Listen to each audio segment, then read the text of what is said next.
നമ്മുടെ കൊച്ചു കേരളത്തെ മാത്രമല്ല ഈ രാജ്യത്തെയും ലോകത്തെയും തന്നെ ഞെട്ടിച്ച വയനാട് മുണ്ടക്കൈ ചൂരൽമല ദുരന്തത്തിന് 2 വർഷം തികഞ്ഞിരിക്കുന്നു. എല്ലാം നഷ്ടപ്പെട്ടവർ ഒന്നുമില്ലാത്തവരായി മാറാൻ പാടില്ലെന്ന് പറഞ്ഞുകൊണ്ട് ജനങ്ങൾ കൈകോർക്കുന്നത് ഇപ്പോഴും തുടരുകയാണ്. അതിനിടയിൽ ഒരു തട്ടിക്കൂട്ട് കണക്കുമായി കുത്തിത്തിരിപ്പുണ്ടാക്കാൻ ഇപ്പോൾ വന്നിരിക്കുകയാണ് മുൻ മുഖ്യമന്ത്രി പിണറായി വിജയൻ. അതായത് വയനാട്ടിലെ പുനരധിവാസ പ്രവർത്തനങ്ങൾ വൈകുന്നതിൽ UDF സർക്കാരിനെ വിമർശിച്ചുകൊണ്ട് പ്രതിപക്ഷ നേതാവായ പിണറായി വിജയൻ വന്നത് വലിയ ചോദ്യങ്ങൾക്കാണ് ഇപ്പോൾ വഴിവെച്ചിരിക്കുന്നത്. അതായത് അദ്ദേഹം പറയുന്നത് വയനാട് ടൗൺഷിപ്പിലെ വീടുകളുടെ നിർമ്മാണം ഇഴയുന്നു എന്നാണ്. അതിലെ ഏകോപനമില്ലായ്മ ചൂണ്ടിക്കാട്ടിയാണ് പിണറായി വിജയൻ ഇപ്പോഴത്തെ സർക്കാരിനെതിരെ വിമർശനം ഉന്നയിച്ചിരിക്കുന്നത്.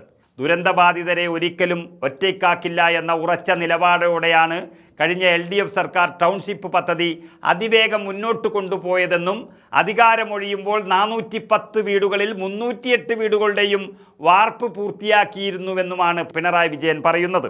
എന്നാൽ UDF സർക്കാർ അധികാരത്തിലെത്തിയത് പുനരധിവാസ പ്രവർത്തനങ്ങളുടെ വേഗം ഗണ്യമായി കുറഞ്ഞുവെന്ന് പറയുന്ന പിണറായി വിജയൻ ഈ ഉന്നയിക്കുന്ന ആക്ഷേപം ഒന്ന് പരിശോധിക്കേണ്ടതായിരുന്നു.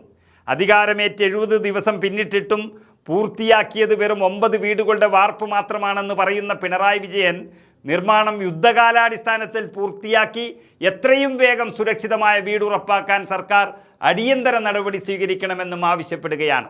ഇപ്പോഴാണ് കേരളം ചില സത്യങ്ങൾ ഓർത്തുപോയത്. അതായത് സംഭവം നടന്ന് 2 വർഷക്കാലമാകുമ്പോഴാണ് തട്ടിക്കൂട്ടി ചില വീടുകൾ ഒപ്പിച്ചത്, തെരഞ്ഞെടുപ്പ് വരുന്നത് കൊണ്ട് മാത്രം. അതാണെങ്കിൽ ചോർച്ചയിലാണ്. ആ സംഭവത്തിൻ്റെ ഉത്തരവാദിയാണ് ഇപ്പോൾ 2 മാസം പോലും ആകാത്ത സർക്കാരിനെ വിമർശിച്ചുകൊണ്ട് രംഗത്ത് വരുന്നത്. പിണറായി വിജയൻ കൊടുത്ത വീടിൻ്റെ അവസ്ഥ മാത്രമല്ല, ആ തട്ടിപ്പ് കൂടി ജനങ്ങൾ അറിയുകയാണ് ഇതിലൂടെ. കാരണം ആകെ 410 വീടുകളാണ് അവിടെ നിർമ്മിക്കാനിരിക്കുന്നത്. അതിൽ 25 ലക്ഷം ഒരു വീടിന് കൂട്ടിയാൽ പോലും 102 കോടി രൂപ മാത്രമേ ആകുന്നുള്ളൂ. ബാക്കിയുള്ള സ്ഥലം ഏറ്റെടുക്കാനും അതുപോലെ ഉദ്യാനം നിർമ്മിക്കാനും പാർക്കുണ്ടാക്കാനും കളിസ്ഥലവും കുളങ്ങളും സ്വിമ്മിംഗ് പൂളും ഒക്കെ നിർമ്മിക്കാൻ വേണ്ടി ഒരു 50 കോടി രൂപ ചിലവാകുന്നു എന്ന് വിചാരിച്ചോളൂ.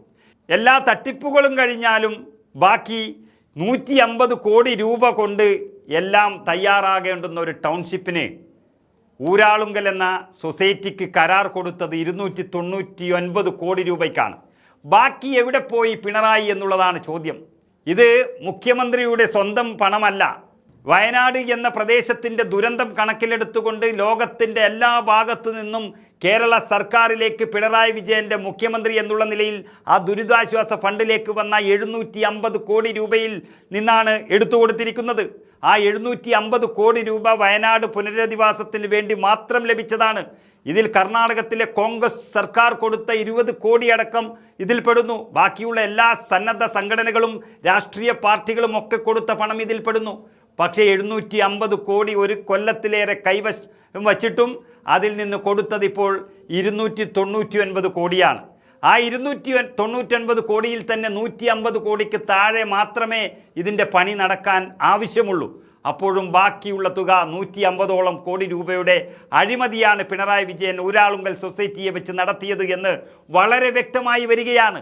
അത് അന്വേഷിക്കാൻ വേണ്ടിയിട്ടുള്ള ഒരു ചവിട്ടുപടിയായി പിണറായി വിജയൻ്റെ തന്നെ ഈ വിമർശനം മാറുകയാണ്. അതിൻ്റെ ചോദ്യങ്ങളാണ് ഇനി വരാൻ പോകുന്നത്. അതിൻ്റെ അന്വേഷണമാണ് ഇനി കേരളം കാത്തിരിക്കുന്നത്. അപ്പോൾ 2 കൊല്ലം കൊണ്ട് കോടികൾ മുക്കിയ ഒരു സർക്കാരിൻ്റെ തലവൻ 2 മാസമായ ഒരു സർക്കാരിനെ വിമർശിക്കുമ്പോൾ പലതും ആലോചിക്കാനുണ്ടായിരുന്നു. ഇപ്പോൾ 8ൻ്റെ പണിയാണ് ലഭിച്ചിരിക്കുന്നത്.